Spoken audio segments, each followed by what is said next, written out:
경쟁자가 많은 경매 낙찰을 받으려는 상황이라면 제발 내부가 멀쩡하게 기도하시는 분들이 많습니다. 경매로 부동산을 취득하는 것은 안녕하세요, 세무사 최재혁입니다. 세무사인 제가 개인적으로 경매 투자를 하지 않는 이유 5가지를 말씀드려볼게요. 경매 투자하지 않는 첫 번째 이유는 투자 가치가 있는 지역에서는 매물이 나오지 않거나 경쟁이 너무 심하기 때문에, 조금 더 과장해서 말씀을 드리자면 투자 가치가 높고 경쟁이 심한 강남에서는 경매 물건이 나오지 않겠죠. 강남은 당연히 매수 희망자가 많을 거고, 경매까지 넘어가기 전에 사람들이 매도를 통해 현금을 확보했을 가능성이 높기 때문입니다. 이처럼 투자 가치가 높은 지역에서는 경매 물건 확보가 어려워서 내가 원하는 지역에서 경매로 부동산을 취득하는 것은 현실적으로 힘들다라고 할 수 있겠습니다. 두 번째 이유는 부동산이 기대하는 것보다 저렴하게 나오지 않다라는 점입니다. 유치권이나 불법 건축물 등의 권리관계가 복잡한 특수한 케이스가 아니고서는 일반인이 투자 가능한 물건이고, 투자 가치가 있는 지역일 때 경쟁자가 많은 경매 낙찰을 받으려는 상황이라면 급매물 정도의 가격으로 거래가 이루어질 겁니다.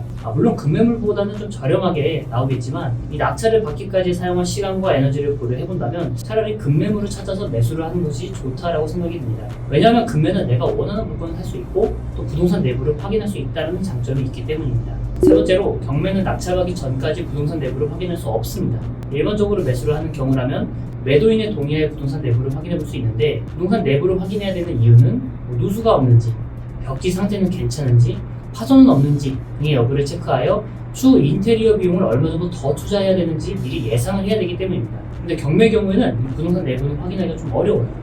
그래서 낙찰을 받고 나서 처음 부동산을 확인할 때 제발 내부가 멀쩡하게 기도하시는 분들이 많습니다. 이때 내부가 엉망이라서 수리 및 인테리어를 해야 된다면 또다시 돈이 들어가기 때문입니다. 네 번째로, 경매를 통해 낙찰받은 후에는 거주자나 임차인을 내보내야 됩니다. 내가 낙찰받은 부동산의 전 주인이나 임차인이 거주 중이라면 여러 가지 절차를 통해 내보내야 되는데, 이 내쫓는 기분이 드는 것은 사실이더라고요. 물론 법적으로는 전혀 문제 없습니다. 전 주인이나 임차인을 만나 여러 이야기를 듣고 결국 이사를 가는 모습을 볼 때 안타까운 마음이 드는 건 사실이더라고요. 그래서 저는 이 부분이 나랑은 좀 맞지 않는다라는 생각이 들었습니다. 다섯 번째는, 평일에 법원을 자주 가야 됩니다.